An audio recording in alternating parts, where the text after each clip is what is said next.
So I wanted to give it a few days before I just reacted to the new diversity policy that was implemented by the Academy this past week. I didn't want this to be purely a reactionary thing where I just come on here and rant and rave and bitch and then it comes off wrong and it doesn't get my point across the way I want it to. I've made videos about this before, but now it's official, and I can honestly say that my feelings on it haven't really changed, and I'll explain exactly why that is. So the new policy will determine a film's eligibility for a Best Picture nomination. I have to admit, when I first heard this, I was interacting with people on social media, which is never a good thing. The reality of the situation is that if you express your honest opinions about this, 9 times out of 10 you're actually going to be labeled a racist. Suddenly, because you don't agree with this policy or you see it a different way, you're automatically against diversity. I can assure you, and I'm speaking from my own personal experience here, 95% of the people who are against this policy, the reason has nothing to do with race.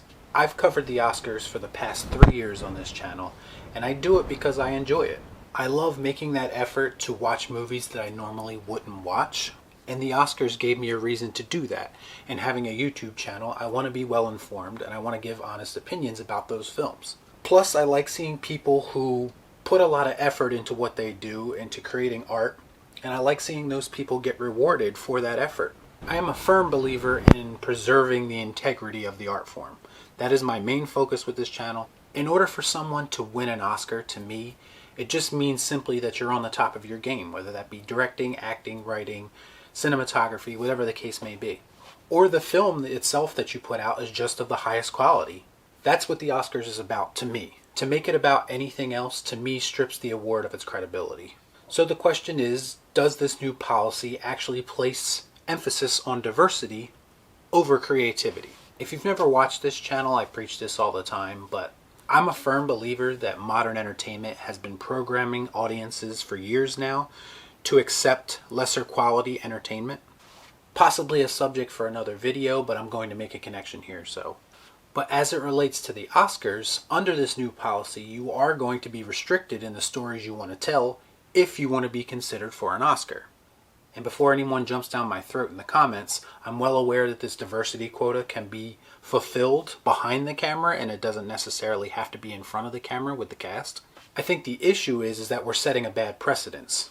And what I mean by that is because the Academy is now so conscious and so focused on diversity, I believe that even films that meet the quota behind the camera, if they feature predominantly white casts because of the subject matter of the story, that the Academy will not officially consider that film due to the possibility of backlash. Everyone out there knows that appearances are everything. Regardless of what's going on behind the camera, the outrage mob will attack if a movie with a predominantly white cast gets too many accolades. That's part of the reason why I believe this whole diversity initiative is phony. For one, we all know that people will not be happy no matter what happens. Outside of people of color completely sweeping the award season, they will find a reason to complain. And from the Academy's perspective, this is completely reactive. And this is nothing against diverse films that have won Oscars lately, because there has been a few. But to me, they are being rewarded now for the wrong reasons. Again, my emphasis is to keep the focus on filmmaking and filmmaking alone. I've brought this up before, but when Parasite won the Oscar for Best Picture in the same year where the Oscars So White campaign was so vocal, it felt phony to me coming from the Academy's perspective. It's nothing against Parasite. It's a fine movie and deserving of Best Picture consideration. But to me, there was a clear agenda behind the win. Also, prior to the new diversity policy, I believe the Academy has already been actively expanding the pool to include more diversity in the nominations. So what's the need for the policy if you already have been putting things in motion to make things more diverse? That's what makes the policy come off as being disingenuous and virtue signaling. Since 2009, Regina King, Mahershala Ali, twice, Kobe Bryant, Jordan Peele, Viola Davis, Terrell McCraney and Barry Jenkins, Moonlight, Lupita Nyong'o, Steve McQueen, John Ridley, Octavia Spencer, TJ Martin, Roger Ross Williams, Monique, and Jeffrey Fletcher have all won Oscars. That's not even counting the non-black, non-white artists who have won Oscars recently. I already mentioned Parasite winning big, and I also want to point out that the year Shape of Water came out, that won big as well. I remember when Denzel and Halle Berry won in 2002, and I thought that was the turning point for all this, to be quite honest. They both put on great performances that year and deserve the accolades they got. All those people I just mentioned did this without a diversity quota. To me, those awards mean so much more now because there wasn't some weird agenda aiding them to get them. They all accomplished this on their own merits. But to me, it's almost insulting to try to add this policy basically saying that you need our help in order to win awards or to get recognized. Great artists, to me, will always get recognized regardless of the obstacles that are put in their way. I have no doubt that there are racist people in Hollywood and in the Academy possibly, but the narrative that studios and the Academy and even the general public are overrun with racists that don't want to see people of color succeed, that idea is just ridiculous to me. The Rock is the highest paid actor in the world right now. Will Smith was the highest paid actor in the world through a good portion of the 90s. In the 80s, Eddie Murphy was one of the highest paid actors in the world. And there's more examples, but do you think any of that would be possible without the support of studios, without the support of the general public? People go to see their movies because they like them as actors and they want to see more of their content. Not everything is about race. I practically worshipped Will Smith in the early 90s. There wasn't a movie that he was in that I wasn't the first person in line to see. It never mattered to me that he didn't look like me.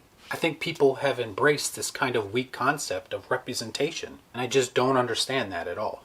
And sometimes I feel like people just want to make an issue where there isn't one. And I don't agree with that because it's affecting the art form that I love and it's becoming a burden on creativity. We already have issues in Hollywood with creativity without adding the burden of trying to fill quotas on top of it. And me saying all this is clearly not coming from a place of hate, and I hope everyone can see that. This is coming from a film lover who obviously just wants the best for the art form. Diversity is a beautiful thing when it's organic. When Chris Tucker and Jackie Chan get paired together and it's buddy cop magic, it's a great thing. Or Mel Gibson and Danny Glover. Or Tommy Lee Jones and Will Smith.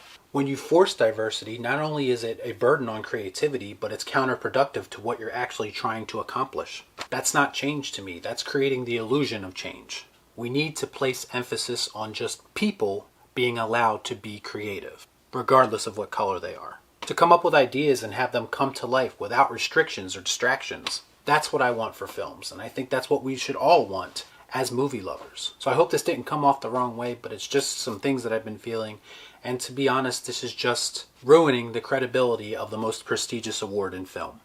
I'm always willing to have a discussion in the comments down below. As always, please like, comment, share, subscribe to the channel, hit the bell for notifications, and I'll see you next time right here on Real Shift. Thanks for watching. Peace out.